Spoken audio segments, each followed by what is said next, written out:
500 feet की गहराई, पूरी रफ्तार, और अचानक एक झटका इतना तेज कि नाविक हवा में उछल गए, अलार्म बजने लगे और पनडुब्बी का अगला हिस्सा सेकंडों में कुचल गया। ये कोई फिल्म का सीन नहीं था। ये जनवरी 2005 की वो सुबह थी जब उस सैन फ्रांसिस्को नाम की एक न्यूक्लियर पनडुब्बी समंदर के अंदर एक ऐसी चीज से टकराई जो दुनिया की किसी भी रिपोर्ट या चार्ट में दर्ज नहीं थी।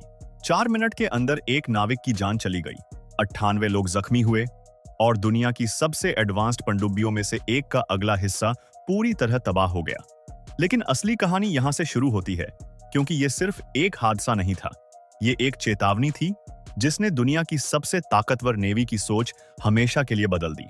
उस सैन फ्रांसिस्को कोई मामूली पनडुब्बी नहीं थी। ये लॉस एंजेलिस क्लास की एक न्यूक्लियर अटैक सबमरीन थी, यानी दुश्मन के जहाजों और पनडुब्बियों का शिकार करने के लिए बनी एक मशीन। तेज, ताकतवर और बेहद खामोश। इसका काम था चुपचाप समंदर में घूमना, जासूसी करना और जरूरत पड़ने पर हमला करना। 2005 में ये गुआम में तैनात थी, जो अमेरिका का एक अहम सैन्य अड्डा है पश्चिमी प्रशांत महासागर में। 7 जनवरी को सैन फ्रांसिस्को गुआम से रवाना हुई। मंजिल थी ऑस्ट्रेलिया का ब्रिस्बेन शहर। ये कोई खतरनाक मिशन नहीं था, बस एक सामान्य पानी के अंदर की यात्रा। लेकिन यहाँ एक बात समझनी जरूरी है, समंदर की सतह देखने में बिल्कुल शांत और सपाट लगती है, सिर्फ पानी, क्षितिज और आसमान। मगर उसके नीचे एक बिल्कुल अलग दुनिया है। पहाड़, घाटियां, गहरी खाइयां और ऐसी चोटियां जो समंदर की तलहटी से हजारों फीट ऊपर उठती हैं। इनमें से कुछ का नक्शा बना है और कुछ का नहीं, और जो नक्शे में नहीं है वो अंधेरे में दबे बैठे हैं, बिल्कुल किसी जाल की तरह। अब सवाल ये उठता है कि पनडुब्बी समंदर के अंदर रास्ता कैसे ढूंढती है? जवाब है चार्ट और नेविगेशन सिस्टम के सहारे। सोनार भी होता है, मगर एक्टिव सोनार का इस्तेमाल कम होता है, क्योंकि उससे पनडुब्बी की पोजीशन दुश्मन को पता चल सकती है। तो ज्यादातर भरोसा होता है पैसिव लिसनिंग पर और उस नक्शे पर जो पहले से बनाया गया है। 8 जनवरी को सैन फ्रांसिस्को 525 फीट की गहराई पर पूरी रफ्तार से आगे बढ़ रही थी। गुआम से करीब 360 नॉटिकल मील दूर कैरोलाइन आइलैंड्स के इलाके में जो चार्ट इस्तेमाल हो रहा था, उसमें इस रास्ते पर कोई पहाड़ नहीं दिखाया गया था। 4 मिनट पहले तक सोनार बता रहा था कि नीचे करीब 2000 मीटर पानी है। मतलब क्रू को लगा कि कोई खतरा नहीं, कोई दीवार सामने नहीं आ सकती। और फिर अचानक धनुष को कुछ ठोस मिला। ये जो पहाड़ था, समंदर की तलहटी से करीब 2000 मीटर ऊपर उठा हुआ था। बाद में मिले सबूतों से पता चला कि इसकी छोटी सतह से सिर्फ 100 फीट दूर रही होगी। सैन फ्रांसिस्को 500 फीट पर चल रही थी, यानी ये उस पहाड़ के बिल्कुल कंधे से टकराई, उस छिपे हुए हिस्से से जो गहराई से लगभग सतह तक उठा हुआ था। टक्कर इतनी तेज थी कि अगले बैलास्ट टैंक फट गए, सोनार डोम पूरी तरह तबाह हो गया और पनडुब्बी का अगला हिस्सा कुचलता, मुड़ता, फटता चला गया। अंदर मौजूद लोगों को संभलने का मौका तक नहीं मिला। एक पल पहले सब कुछ सामान्य था, अगले ही पल लोग कमरों में उड़ रहे थे, उपकरणों से टकरा रहे थे, अलार्म बज रहे थे। नौसेना की जांच में यह बात साफ हुई कि चार्ट में पहाड़ न होना ही सिर्फ वजह नहीं थी। कुछ दूसरे चार्ट में उस इलाके में पानी के रंग बदलने जैसे संकेत मौजूद थे, जो उथले पानी या किसी अंडरवाटर फीचर की तरफ इशारा करते हैं। जांच रिपोर्ट ने साफ कहा कि क्रू और कमांड टीम ने सही तरीके से सफर की प्लानिंग नहीं की और रफ्तार भी ज्यादा रखी गई, उस इलाके में जहां ज्यादा सावधानी बरतनी चाहिए थी। अब सोचिए, जब पनडुब्बी को इतनी बड़ी टक्कर लगी, तब असली खतरा क्या था? समंदर की सतह पर अगर कोई जहाज डूबने लगे तो क्रू को कम से कम आसमान दिखता है, लाइफ बोट का सहारा मिलता है। लेकिन पनडुब्बी के अंदर ऐसा कुछ नहीं होता। अगर बोट ऊपर ना आ सके तो समंदर एक बंद दरवाजा जैसा बन जाता है। यही वजह थी कि क्रू को फौरन पॉजिटिव बॉयंसी हासिल करनी थी, यानी बोट को ऊपर लाना ही था। जख्मी नाविक भी अपने काम में जुटे रहे, क्योंकि वहां कोई खाली जगह नहीं थी, कोई आसान रास्ता नहीं था। सबसे अहम बात यह रही कि पनडुब्बी का प्रेशर हल नहीं टूटा, बाहरी ढांचा तबाह हो गया, लेकिन वो अंदरूनी दीवार जो समंदर के पानी को रोकती है, वो सही सलामत रही। न्यूक्लियर रिएक्टर भी सुरक्षित रहा। यही वजह है कि यह हादसा इतिहास की सबसे भयानक पनडुब्बी त्रासदियों में शामिल होने से बच गया।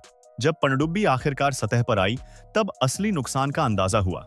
98 क्रू मेंबर जख्मी हुए, किसी की हड्डी टूटी, किसी को गहरे जख्म आए, किसी की रीढ़ की हड्डी में चोट लगी। Machinist mate Joseph Allen Ashley सिर्फ 24 साल के गंभीर रूप से घायल हुए और बाद में उनकी मौत हो गई। शुरुआत में नेवी ने कहा कि शायद पनडुब्बी किसी और जहाज या पनडुब्बी से टकराई होगी, लेकिन जांच में साफ हो गया कि ये टक्कर एक समंदर के अंदर के पहाड़ से हुई थी। कैप्टन कमांडर केविन मूनी का रिकॉर्ड हादसे से पहले शानदार था, लेकिन समंदर में कमान की जिम्मेदारी माफी नहीं देती। उन्हें कमान से हटा दिया गया और औपचारिक चेतावनी दी गई।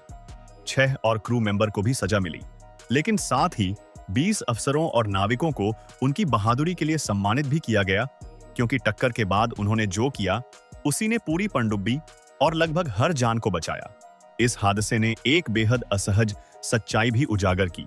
2005 तक इंसान ने चांद की सतह का नक्शा समंदर की तलहटी से कहीं बेहतर बना रखा था। समंदर इतना विशाल और गहरा है कि उसका पूरा सर्वे करना बेहद महंगा और मुश्किल काम है। यही वजह है कि सैन्य पनडुब्बियां अक्सर ऐसे इलाकों से गुजरती हैं जहां नक्शे पूरी तरह सटीक नहीं होते। इस हादसे के बाद नेवी ने अपनी नेविगेशन पॉलिसी में बड़े बदलाव किए। सफर की प्लानिंग को और सख्त बनाया गया, चार्ट की समीक्षा को और गंभीरता से लिया जाने लगा और अधूरे नक्शों वाले इलाकों में रफ्तार और सावधानी को लेकर नए नियम बनाए गए। एक हादसे ने पूरी नेवी को सिखा दिया कि चार्ट सिर्फ एक दावा है, समंदर की हकीकत नहीं। पनडुब्बी का नुकसान इतना बड़ा था कि नेवी को सोचना पड़ा कि इसे बचाया भी जाए या नहीं। आखिरकार फैसला हुआ मरम्मत का, और जो हुआ वो किसी इंजीनियरिंग चमत्कार से कम नहीं था। रिटायर हो रही एक और पनडुब्बी, उस होनोलुलु का अगला हिस्सा काटा गया, उसका सोनार स्फेयर निकाला गया और सैन फ्रांसिस्को पर लगाया गया। ये मरम्मत नहीं, एक तरह का ट्रांसप्लांट था। 2008 में नई धनुष के साथ पनडुब्बी पानी में उतरी और 2009 में फिर से ड्यूटी पर वापस आ गई। जरा सोचिए, एक पनडुब्बी पूरी रफ्तार से एक पहाड़ से टकराई, एक जान गई, करीब 100 लोग जख्मी हुए, उसका अगला हिस्सा पूरी तरह कुचल गया और फिर भी वो वापस समंदर में लौट आई और सालों तक ड्यूटी निभाती रही। ये कहानी सिर्फ एक हादसे की नहीं है, ये इंसानी हौसले, बेहतरीन इंजीनियरिंग और एक सच्चाई की कहानी है कि समंदर आज भी हमसे ज्यादा बड़ा राज रखता है जितना हम मानने को तैयार हैं। अगर ये कहानी आपको दिलचस्प लगी, अगर आपको भी लगा कि समंदर के नीचे की दुनिया इतनी रहस्यमयी और खतरनाक हो सकती है, तो चैनल को सब्सक्राइब जरूर कर लीजिए, क्योंकि ऐसी ही गहराई वाली, सच्ची और हैरान कर देने वाली कहानियां हम आगे भी लेकर आते रहेंगे। देखिए, असल में हर हादसे के पीछे एक सबक छिपा होता है और इस कहानी का सबक बहुत गहरा है। हम जितनी भी तकनीक बना लें, जितने भी नक्शे बना लें, समंदर अभी भी हमसे कहीं बड़ा है और कभी कभी सबसे बड़ी ताकत भी एक अनदेखे पहाड़ के आगे बेबस हो जाती है। अगर आप ऐसी कहानियां पसंद करते हैं जो सिर्फ जानकारी नहीं देती बल्कि सोचने पर मजबूर करती हैं, तो इस चैनल को सब्सक्राइब कीजिए